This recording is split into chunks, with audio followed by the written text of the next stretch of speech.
Like every year, this year also we took our students on a field trip. We took them to Matigara Sarkar Strawberry Farm.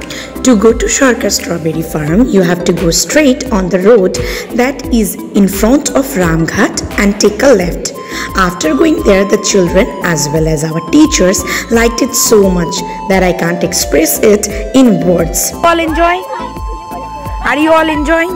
Yes, ma'am. Okay. Keep it there, okay? Okay. Chalo, let's go. Ma'am, you're the one. Wow. Are you happy? I wish we could eat. Yes, you will eat. When you will go back home, you will eat. Chalo. On reaching here, I saw bigha after bigha of strawberries being cultivated and using completely natural methods.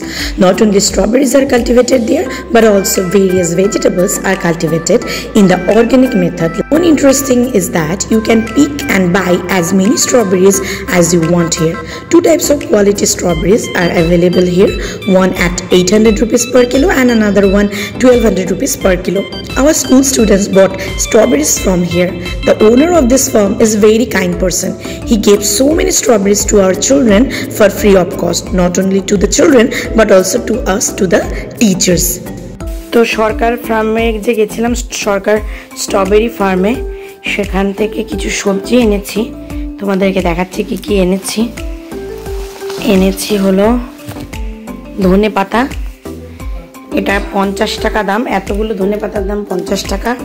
Pure organic, কোনো chemical এটাতে mix নেই, যার জন্য দামটা একটু বেশি মনে হলেও শরীরের পক্ষে ভালো। এই একটা ফুলকপি ওনারা আমাকে এমনিই দিয়েছে। এই ফুলকপিটা, এই ফুলকপির ডাঁটাগুলো চচ্চড়ি করে খাওয়া যাবে। আর এতগুলো মূলো নিয়েছে 50 টাকা, সাথে মূলো শাকও আছে, সেগুলোও খাওয়া যাবে। মূলো শাকগুলো খাওয়া যাবে।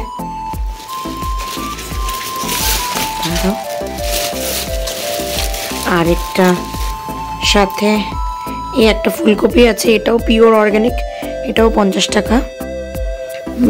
এই যে দুটো ফুলকপি আর একটা আছে বাঁধাকপি, বাঁধাকপিটাও 50 টাকা। মনে হচ্ছে যে অনেক দাম বেশি, বাট এগুলো পিওর অর্গানিক। ওনারা আমাদেরকে দেখালেন যে ঠিক কীভাবে ওনারা এগুলো চাষাবাদ করেন।